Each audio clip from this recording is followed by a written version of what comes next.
أعوذ بالله من الشيطان الرجيم. بسم الله الرحمن الرحيم.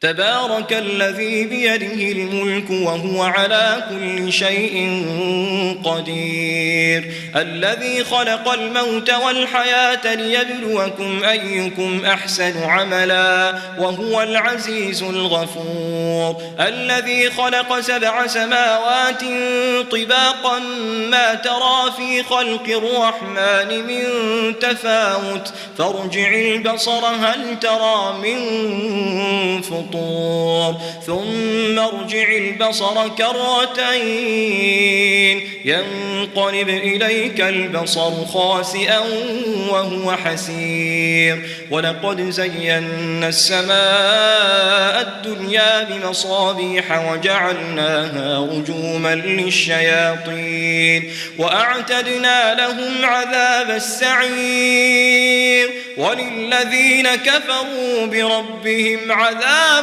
جهنم وبئس المصير. إذا ألقوا فيها سمعوا لها شهيقا وهي تفور تكاد تميز من الغيظ كلما ألقي فيها فوج سألهم خزنتها ألم يأتكم نذير؟ قالوا بلى قد جاءنا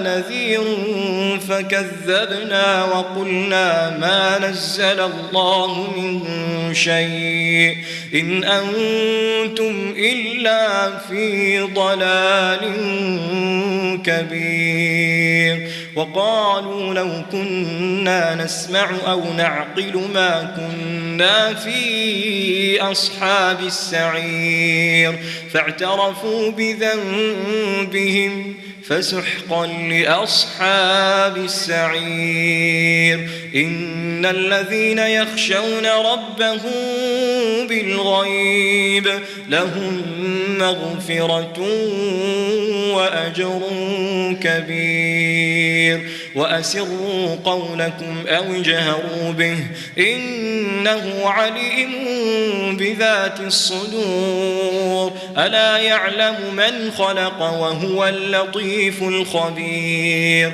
هو الذي جعل لكم الأرض ذلولا فامشوا في مناكبها وكلوا من رزقه وإليه النشور.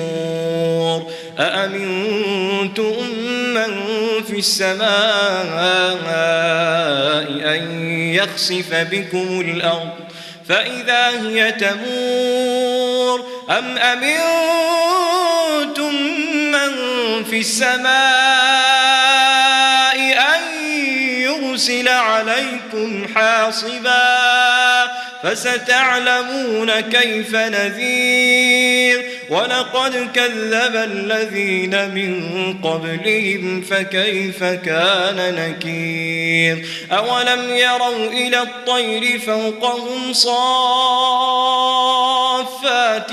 ويقبضن ما يمسكهن إلا الرحمن إنه بكل شيء بصير. أمن هذا الذي هو جند لكم ينصركم من دون الرحمن إن الكافرون إلا في غرور. أمن هذا الذي يرزقكم إن أمسك رزقه بل لجوا في عتو ونفور.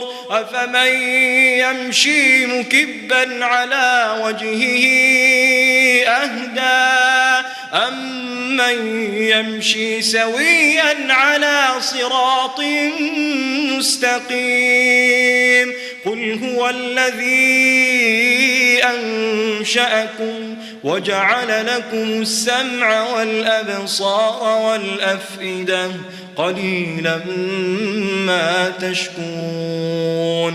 قل هو الذي ذرأكم في الأرض وإليه تحشرون ويقولون متى هذا الوعد إن كنتم صادقين قل إنما العلم عند الله وإنما أنا نذير مبين فلما رأوه زلفة سيئت وجوه الذين كفروا وقيل هذا الذي كنتم به تدعون قل أرأيتم إن أهلكني الله ومن معي أو رحمنا فمن يجير الكافرين من عذاب أليم قل هو الرحمن آمنا به وعليه توكلنا فستعلمون من هو في ضلال مبين قل أرأيتم إن أصبح ماؤكم غورا فمن يأتيكم بماء معين